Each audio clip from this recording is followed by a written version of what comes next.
Rescuing the voice of Seattle gay news in print and online.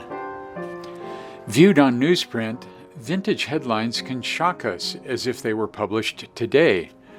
That's what Tom Rasmussen found recently while diving into copies of Seattle gay news from 40 to 50 years ago. Tracking down the publication's historic early editions was his initial goal, but what he saw along the way, such as a January 1st, 1982 story about a deadly gay cancer, or AIDS, delivered a wallop.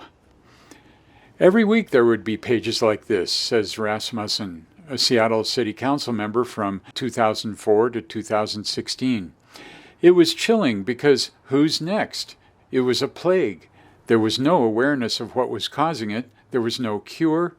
It was this sudden sense of hopelessness. They were real people, and how young they were. These were people whose life should have been ahead of them, and they didn't make it.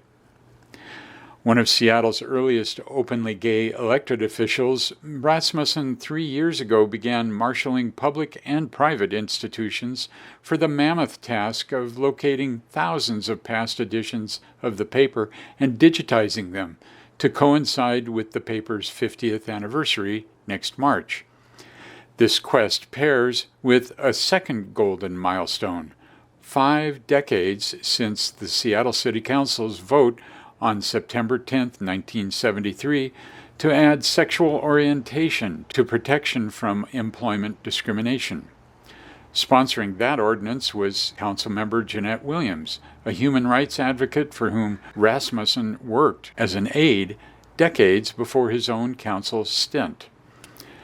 Adding to this season of celebration, Seattle Gay News this fall acquired an enthusiastic new publisher, Mike Schultz. He rescued the paper from potential oblivion following uncertainty triggered by the 2020 death of 37-year owner George Bacon. Notably, Schultz is reinforcing an abbreviated brand forged recently by Bacon's daughter, Angela Cragen. Much as ARP did with its publications, Seattle Gay News adopted SGN as its name, reflecting the wider LGBTQ+ swath of its traditional coverage.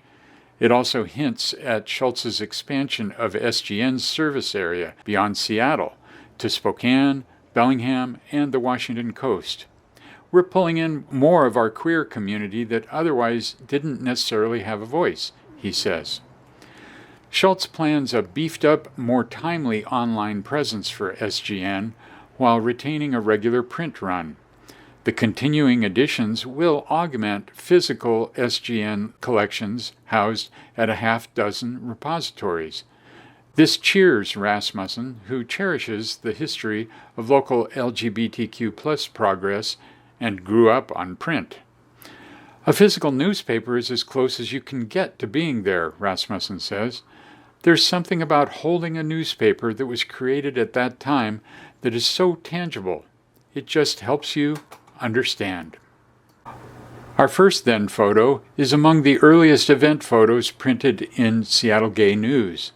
On June 13, 1978, protesters stand along the 13500 block of Lake City Way outside the headquarters of Save Our Moral Ethics, SOME, which promoted Initiative 13, a proposal that sought to remove sexual orientation from the city's protection from discrimination in employment and housing. When voters trounced it 101,809 to 59,797, Seattle became the first U.S. city in which voters rejected an anti-gay ballot measure.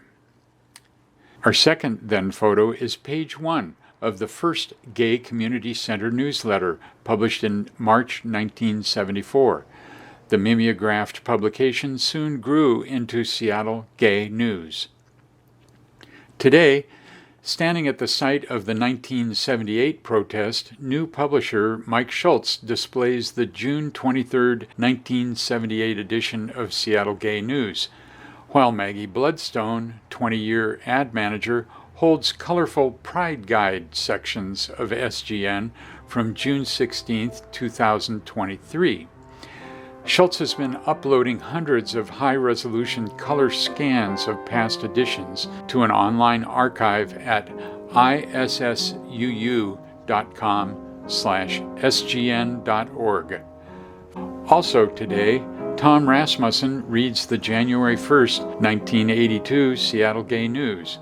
Sparked by Rasmussen, nearly complete sets of the physical copies are now curated by the University of Washington, Seattle Public Library, both archival and public use collections, Yale University, the Stonewall Museum in Fort Lauderdale, and SGN itself.